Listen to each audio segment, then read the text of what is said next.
घर delay delay eco घर समोर सगळे उभे आहेत ना, बसून घ्या आपल्याला सगळ्यांनी.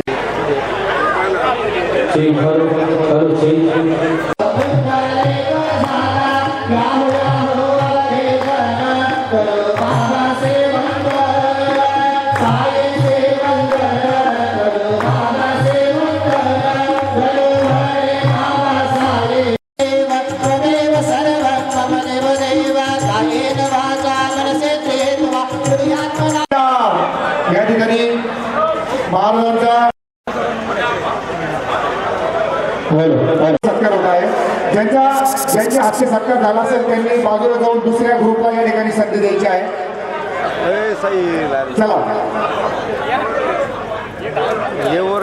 सियावर रामचंद्र की जय. या ठिकाणी महाराष्ट्राचे सीओ दिघे साहेब यांना विनंती करतो की आपण देखील मंचावर यायचं आहे.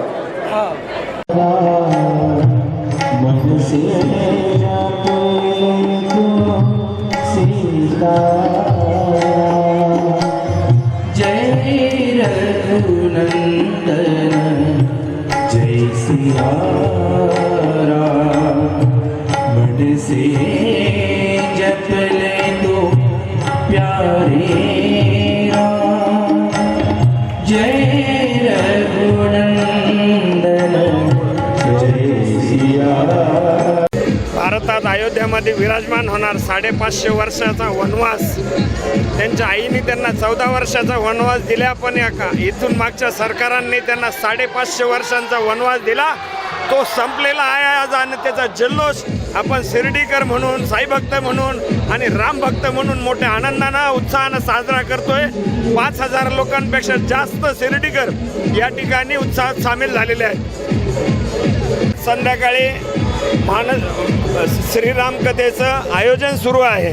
संध्याकाळी 6 ते 10 या वेळेत महाराजांच्या हस्ते अमृतवाणीतून श्रीरामचरित्राचं पूर्ण व्याख्यान 3 दिवस चालणार आहे. तरी मी शिर्डीकरांना तुमच्या माध्यमातून आव्हान करतो का जास्तीत जास्त संख्येने नागरिकांनी या कार्यक्रमास उपस्थित राहावे. धन्यवाद. जय हिंद, जय महाराष्ट्र की जय. जे आपल्या अयोध्येमध्ये श्रीरामललाचं जे प्राणप्रतिष्ठा होणार आहे त्यानिमित्त शिर्डीमध्ये अतिशय उत्साहाच्या वातावरणामध्ये हजारो महिलांनी अशा पद्धतीने कलश घेऊन आता ते अभिषेक करणार आहे. अनेक प्रकारच्या शाळा यामध्ये सामील झालेल्या आहे. आदर्श विद्यालय म्हणा, साईबाबा संस्थांची इंग्लिश मीडियम म्हणा, कन्या विद्यालय, त्यानंतर कुलगुरू हे शाळा म्हणा, आदर्श विद्यालय म्हणा, अशा पद्धतीच्या विविध प्रकारच्या शाळा, भजनी मंडळ, त्यानंतर वेगवेगळ्या प्रकारचे मनोरे, वेगवेगळ्या प्रकारच्या लाठीकाठीचे कार्यक्रम, महाबली हनुमान, अशा पद्धतीने आपण पाहतो आहे. अतिशय आनंदाच्या वातावरणामध्ये हजारो लोक या कार्यक्रमामध्ये सामील झालेले आहे आणि अतिशय उत्साह आनंद आपण पाहतोय. आताच्या महिलांमध्ये अतिशय जोश निर्माण झालेला आहे आणि या वातावरणामध्ये सगळं शिर्डी राममय झालेलं आहे. अयोध्ये नगरी निर्माण झालेली आहे.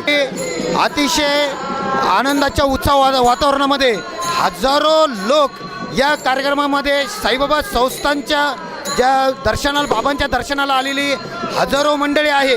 त्या मंडळी आपण पाहतो की वेगवेगळ्या राज्यातले, वेगवेगळ्या प्रदेशातले या कार्यक्रमामध्ये अतिशय आनंदाच्या वातावरणामध्ये आणि रामनामाच्या घोषामध्ये सर्वजण या कार्यक्रमामध्ये सामील झालेले आहे.